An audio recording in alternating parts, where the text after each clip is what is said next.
Shalom Bapak Ibu,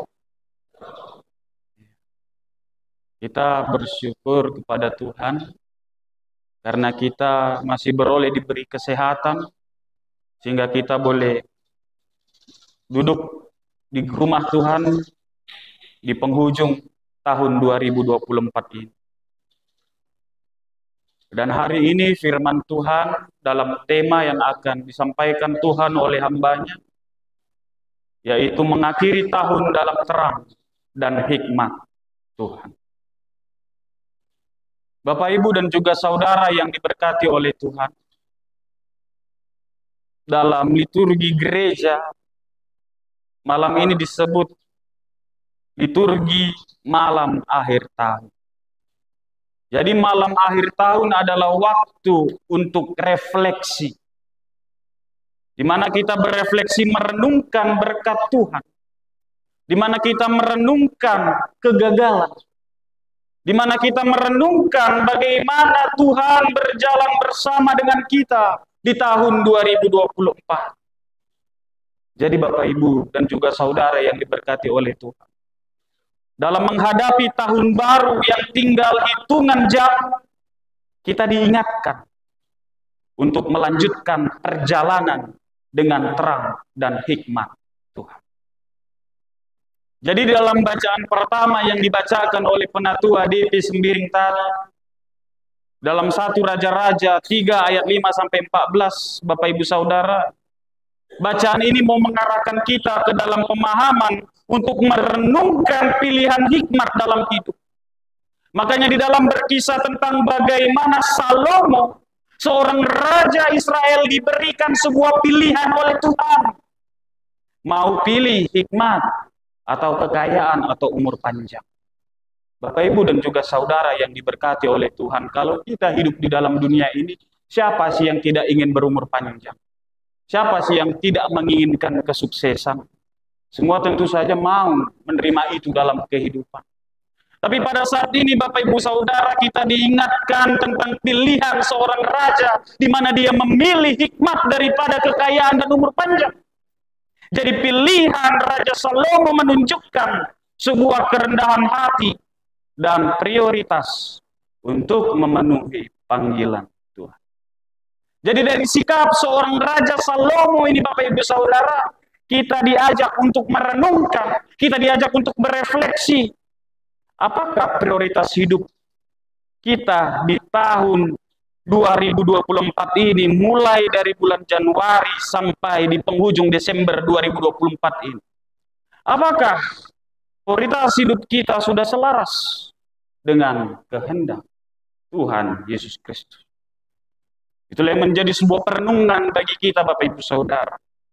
Dan selanjutnya di dalam bacaan firman di dalam Injil Yohanes pasal 8 ayat 12-19 Bapak Ibu. Injil ini yang pertama mau menyingkapkan kepada kita tentang Yesus sebagai terang dunia, membawa kehidupan dan juga pembebasan. Bapak, Ibu, dan juga saudara yang diberkati oleh Tuhan, dalam dunia yang kita hidupi saat ini sering sekali penuh dengan dosa. Bahkan dalam hidup ini, dalam beberapa momen, kita diperhadapkan dengan pilihan yang membuat kita bingung. Kita diperhadapkan dengan sebuah keputusan yang mungkin kita ragu-ragu untuk menjalankannya. Bapak, Ibu, Saudara, firman Tuhan mau ingatkan kita bahwa Yesus hadir sebagai terang yang menerangi jalan kita. Jadi terang Kristus memiliki kuasa Bapak Ibu Saudara untuk membawa kita dari kegelapan dosa. Terang Kristus membawa kita dari kebiasaan buruk. Terang Kristus membawa kita dari ketidakpastian yang menghalangi kita Bapak Ibu untuk menjalani kehidupan sesuai dengan yang Allah inginkan. Menjalani kehidupan sesuai dengan Allah kehendaki bagi kita sebagai umat pilihannya. Oleh sebab itu Bapak Ibu Saudara, lewat bacaan ini Tuhan Yesus tidak hanya mengungkapkan atau menyingkirkan kegelapan, tetapi Tuhan Yesus menunjukkan jalan keluar dari kegelapan dan memberikan kepada kita pembebasan sejati, kepada kita yang mau membuka hati dan percaya kepada Yesus Kristus. Itu yang pertama. Yesus sebagai terang dunia membawa kehidupan dan pembebasan. Yang kedua, Bapak Ibu Saudara, terang Kristus memberi arah, harapan, dan kekuatan. Jadi Tuhan Yesus sebagai terang, dia memberikan sebuah arah yang pasti, di mana Tuhan Yesus menuntun kita Bapak Ibu melampaui setiap kesulitan, melampaui setiap masalah keluarga, melampaui setiap pekerjaan dan pelayanan yang kadang menjadi sebuah rintangan di dalam kita menjalani kehidupan di tahun 2024. Maka diingatkan lewat firman-Nya Bapak Ibu Saudara, bahwa dalam terang Kristus kita menemukan harapan. Bahkan ketika keadaan terlihat gelap, bahkan keadaan penuh dengan tantangan.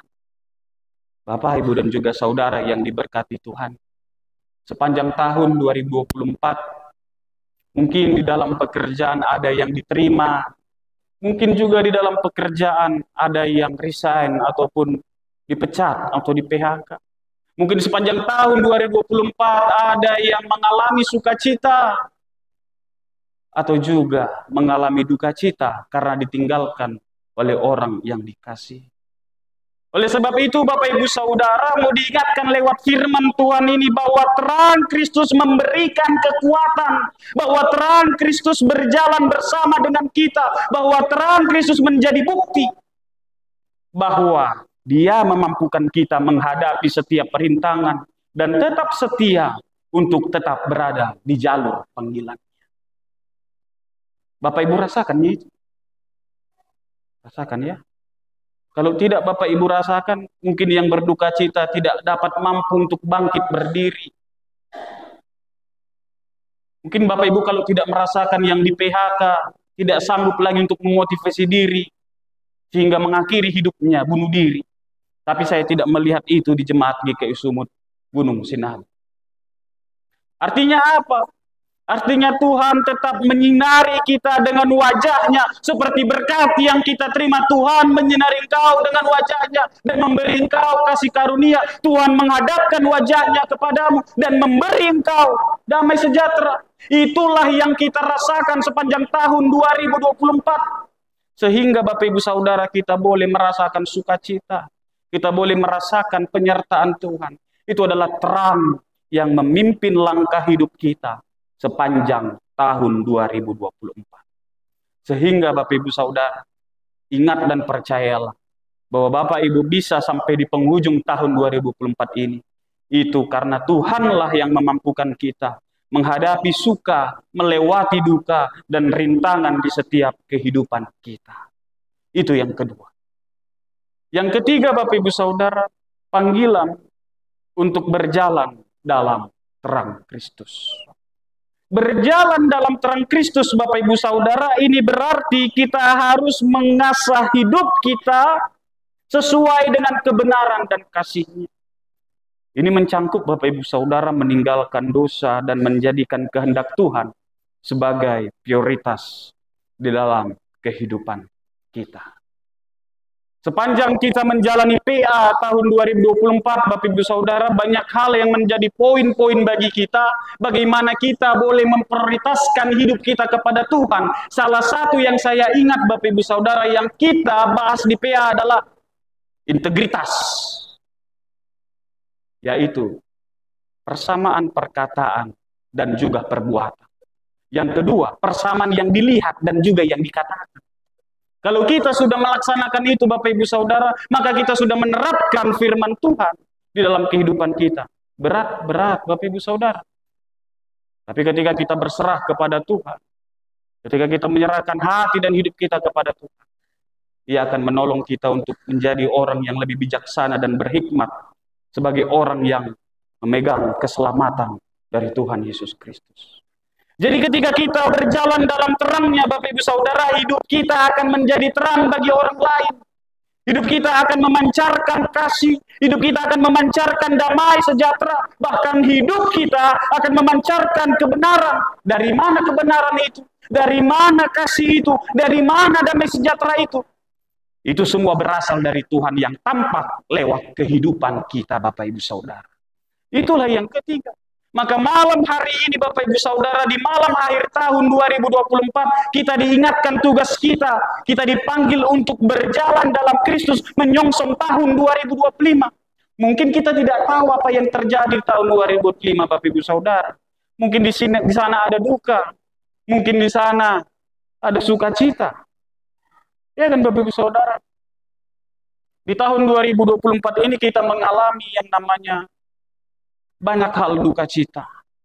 Yang pertama, kalau Bapak Ibu ingat, ada salah satu rumah anggota jemaat yang terkena musibah angin pitung beliung. Tapi kita boleh bergotong royong mengumpulkan dana untuk membantu menunjukkan kasih kita. Yang kedua, Bapak Ibu Saudara, meninggal pendeta emeritus Yeginting, pendeta pertama di GKI Sumut Gunung Sinabung. Tetapi hari ini kita diberi kekuatan, Bapak Ibu Saudara. Kita percaya bahwa dia sudah bersama dengan Bapa di sorga. Dan keluarga diberi kekuatan untuk boleh menerima, dan juga kita semua jemaat. Yang ketiga, Bapak Ibu Saudara, pajak Horas mengalami kebakaran, di mana Bapak Ibu Saudara bekerja, berusaha di sana. Tetapi Bapak Ibu, Tuhan kasih kita kekuatan, kasih Bapak Ibu yang terkena korban. Dengan kita saling bahu-membahu untuk menolong, kita saling mendoakan. Kita sudah menunjukkan kasih Kristus kepada sesama sebagai saudara. Bahkan juga Bapak Ibu Saudara, jemaat kita baru saja mengalami duka cita. Keluarga besar Ibu Meli Tarigan, Ibu Meli Sembiring Bur Tarigan. Saya lihat keluarga ada datang tadi. Tuhan pasti mampukan untuk melewati duka cita dan mengubah air mata itu menjadi sukacita. Ikuti waktunya Tuhan. Bahkan juga mertua, orang tua dari anggota jemaat yang telah dipanggil oleh Tuhan. Ya Bapak Ibu Saudara, namanya juga hidup. Hidup ini hanya sementara. Gak ada yang tahu kapan kita akan kembali kepadanya. Tapi selagi kita masih diberikan kesempatan untuk hidup, maka lakukanlah, berikan yang terbaik kepada Tuhan. Selagi kita masih diberikan nafas kehidupan. Itu dia Bapak Ibu Saudara. Di sukacitanya banyak hal ya Bapak Ibu. Ada yang naik sidi, ada yang dibaptis, ada yang masuk rumah baru, ada juga yang, saya lihat nih, ada pengantin baru. Itu sukacita bagi kita semua di sini. Itulah hidup. Kadang suka, kadang duka. Tapi Tuhanlah yang berkehendak dalam hidup kita. Maka di tahun yang akan datang, panggilan kita untuk berjalan dalam terang Kristus. Selanjutnya Bapak Ibu Saudara yang diberkati oleh Tuhan, biasanya setelah pulang dari gereja akan diadakan yang namanya ibadah syukur buka tahun keluarga. Maka sebelum ataupun sesudah ibadah itu dimulai, biasanya ada yang namanya resolusi, ya kan? Resolusi ini sesuatu harapan yang disusun untuk menjadi target yang mau dijalani di tahun yang akan datang. Oleh sebab itu Bapak Ibu Saudara, hari ini firman Tuhan mau kasih kita sebuah tema untuk membangun sebuah resolusi. Apa itu? Jadi resolusinya untuk tahun 2025 adalah hidup dalam terang dan hikmat Tuhan. Resolusinya yang ditawarkan oleh Tuhan kepada kita, hidup dalam terang dan hikmat Tuhan. Oleh sebab itu Bapak Ibu Saudara yang diberkati oleh Tuhan, mengakhiri tahun dengan terang dan hikmat Tuhan, ini bukan hanya tentang refleksi, tetapi juga tentang komitmen untuk hidup lebih baik di tahun yang akan datang. Jadi resolusi hidup dalam terang hikmat Tuhan, saya mau membaginya menjadi 3 bagian Bapak Ibu Saudara. Yang pertama, mencari Tuhan dalam doa dan firman. Sama seperti bacaan Alkitab kita tadi Bapak Ibu Saudara, saat Raja Salomo diberikan sebuah kesempatan oleh Tuhan untuk meminta apa saja, dia tidak langsung berkata kepada Tuhan, saya mau hikmat Tuhan. Tidak Bapak Ibu Saudara. Tapi Raja Salomo pertama sekali yang dilakukan olehnya adalah dia memulainya dengan doa. Ia mencari hikmat dari Tuhan untuk memimpin bangsanya dengan bijak. Nah, itu adalah contoh di dalam Alkitab bagaimana Salomo memulai segala sesuatunya itu dengan doa. Maka saat ini Bapak Ibu Saudara dan saya lewat firman Tuhan ini diajak untuk menjadikan doa dan membaca firman sebagai pondasi hidup kita sebagai orang percaya. Karena melalui doa Bapak Ibu, kita dapat membangun hubungan pribadi dengan Tuhan. Dan melalui firman Tuhan, kita menemukan petunjuk untuk berjalan di arah hidup yang benar. Itu yang boleh kita laksanakan dalam hidup kita. Tetapi untuk melaksanakan itu tentu saja ada tantangannya Bapak Ibu Saudara. Tantangannya adalah mungkin saat di hari kita bekerja, kita berusaha, sehingga dalam kesibukan dan dunia godaan modern ini Bapak Ibu, kita mau diarahkan untuk penting sekali menyisihkan waktu secara konsisten untuk mendekat kepada Tuhan. Sisihkan waktu Bapak Ibu Saudara di tengah-tengah berjualan, di tengah-tengah bekerja untuk berdoa dan baca firman.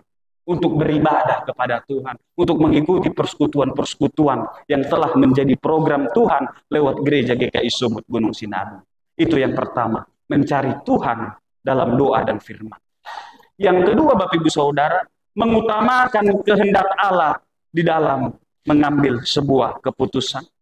Jadi Bapak Ibu Saudara, saya mau katakan bahwa firman Tuhan ataupun hikmat Tuhan, hikmat itu bukan berbicara tentang pengetahuan. Tetapi Bapak Ibu Saudara, hikmat juga berbicara tentang kemampuan untuk membuat keputusan yang benar, bahkan berkenan kepada Tuhan. Jadi hikmat Tuhan juga berarti Bapak Ibu Saudara, membuat keputusan yang benar dan berkenan kepada Allah.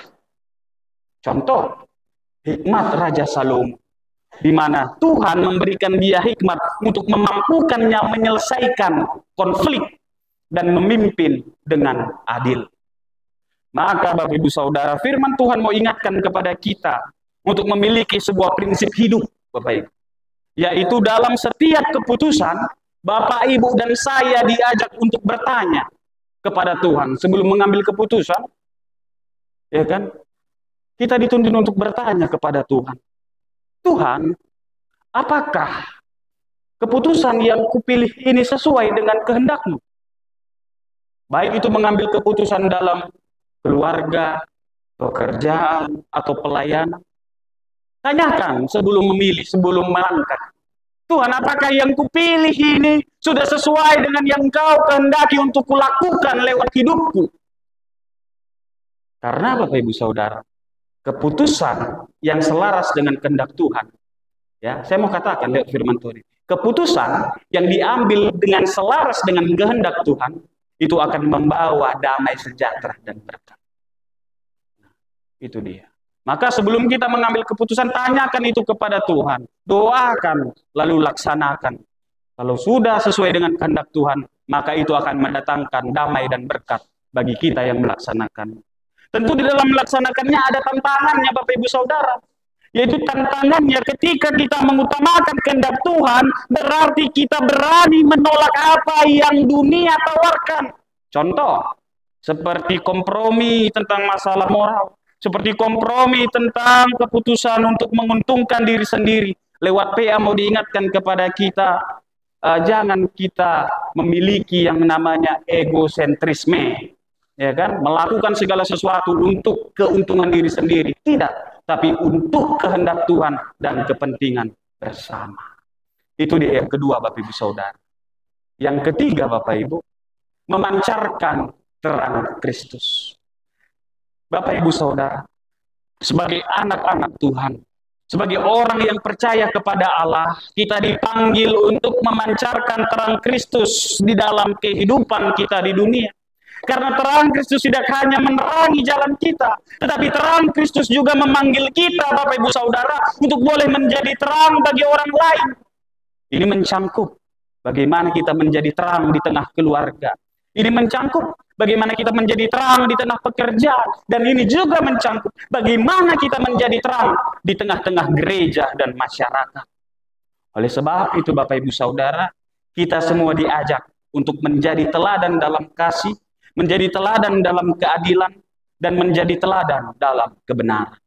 Misalnya, berbagi dengan mereka yang membutuhkan, mendukung pelayanan gereja, dan menjadi pengaruh positif di tempat di mana kita berada.